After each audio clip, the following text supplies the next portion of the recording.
Hey guys, it's Cassie, and this week I'm obsessed with taking back everything I said in my last video about A Court of Thorns and Roses. Well, not like everything I said in the last video because I actually still stand by a lot of it, but mostly about what I said about A Court of Silver Flames and how I wasn't going to read it because there was a change of POVs. And guys, I was wrong. I was so wrong.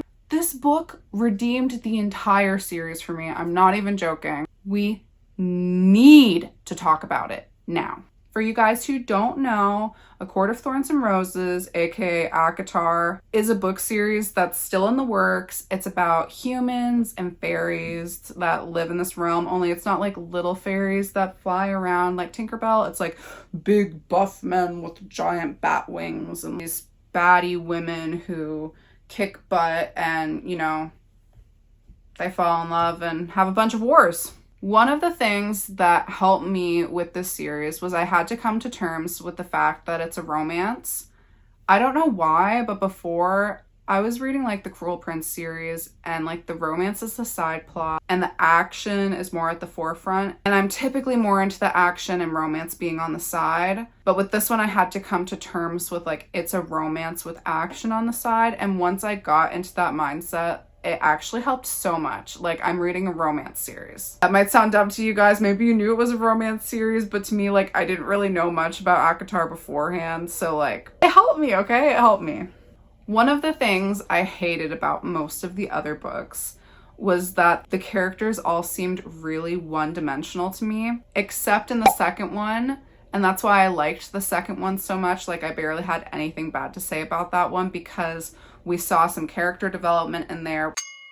We saw Tamlin like switch up, whereas in the whole first book, like they were supposed to be the love interest. And then in the second book, it's like actually Tamlin's toxic, which I never liked Tamlin to begin with, which is why I like the second book. And then we find out that Rhys, the character that we thought was going to be sus, ends up being her like love interest and a super good guy. And we see Feyre like kind of grow and step away from Tamlin.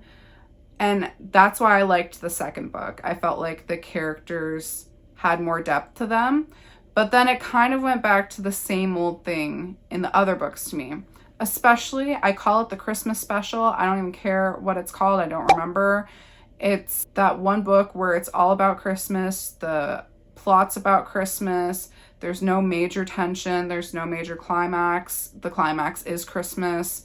They're opening their presents. Like, I get that it's like a novella, it's setting it up. I don't like that book. I thought it was incredibly boring. But A Court of Silver Flames is not one-dimensional. This book, I can't believe I'm saying it, but it outdoes the second book in the character development. And it's all because of Nesta.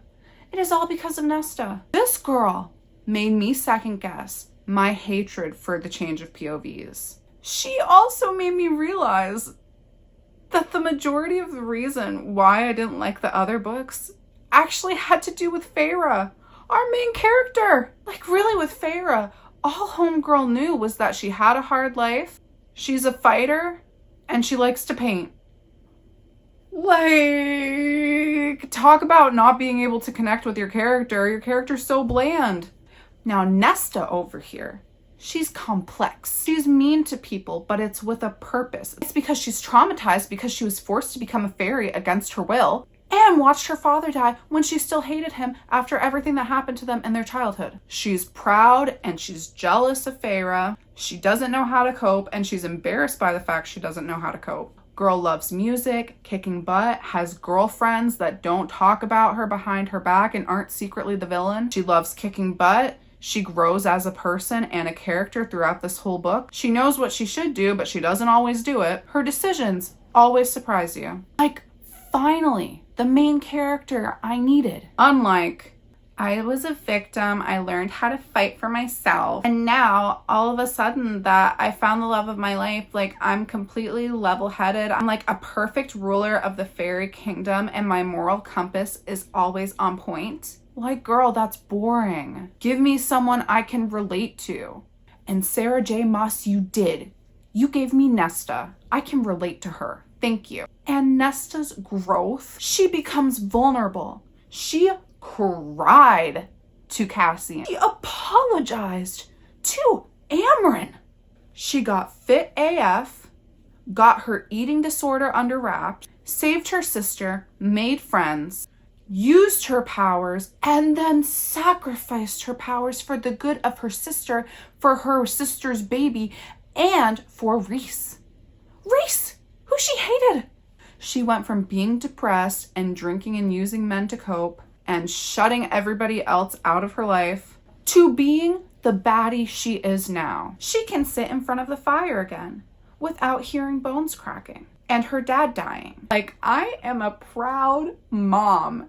Nesta, you are my little baby. I'm so proud of you. And I love seeing the other characters through Nesta's eyes. Like Reese, we always saw him as perfect hunk of burning love. And Farah and Reese can like talk in each other's minds, so we always know what Reese is thinking. But now, without knowing all of Reese's thoughts, we can see how he comes across to Nesta. Because our main character isn't blinded by love. So we can see like Reese's annoying side. And guys, I know everyone wants Elaine and Azriel Shadow Daddy to get together, but I want to see him and Gwen together, please. I mean, the way he saved her. And in the extended chapters, Azriel's shadows sing when they're around Gwen. They sing. And Gwen is such a good friend to Nesta, and she's overcome a lot. So I would love to see her and Azriel together. Whereas Elaine, like, I don't know, she kind of annoys me. Like, she refuses to talk to Lucian at all. Like, doesn't even give him a chance. Now, all of a sudden, she started to voice how she actually feels after all these years, and before she just tried to act perfect and almost act dumb and is, like, outsmarting everyone, which, like, doesn't help me trust her a lot, because I feel like she doesn't typically say what she actually feels. And I also just don't like the idea of the three brothers being with the three sisters. I know the brothers aren't biologically related, but it's just weird and corny and unrealistic. You're telling me that after 500 years, these guys all found their mates at the exact same time from the exact same family of human girls that were transformed into fae. Like, sounds fishy to me. Like, 1, okay, 2 is a coincidence, 3 is weird. It's just weird.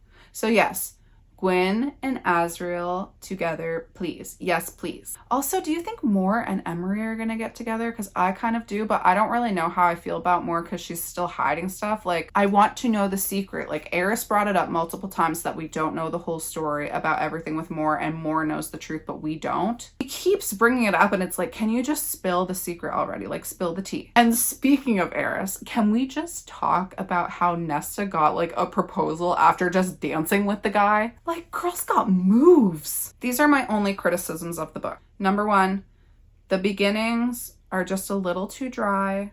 It's the same for every one of the other books. This book didn't really start picking up for me until like page 200 or 250. Mind you, there's like 700 pages in the book, so like there's a good chunk of it that's really good. But like the intros are always just a little dry. And my second thing, it's the same criticism from the other books too, is that nobody really dies. Like, yes, Nesta's dad died in front of her, but it's like we didn't really know him that well. They've been through war.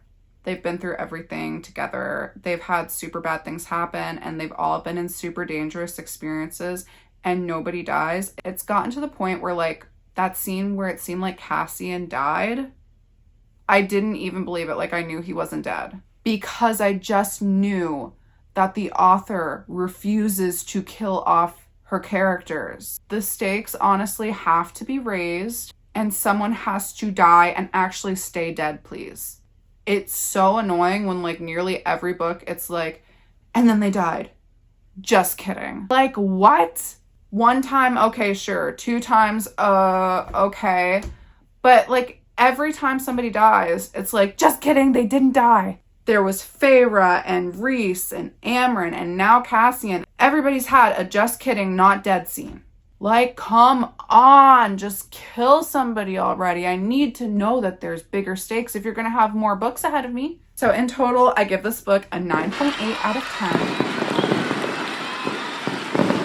I genuinely loved it. If you've read this series or this book in particular, please comment down below what you thought and what your favorite scenes were, because I genuinely could like chit chat about this all day and I want to see other people's perspectives and fan theories. Anyway, love you, bye!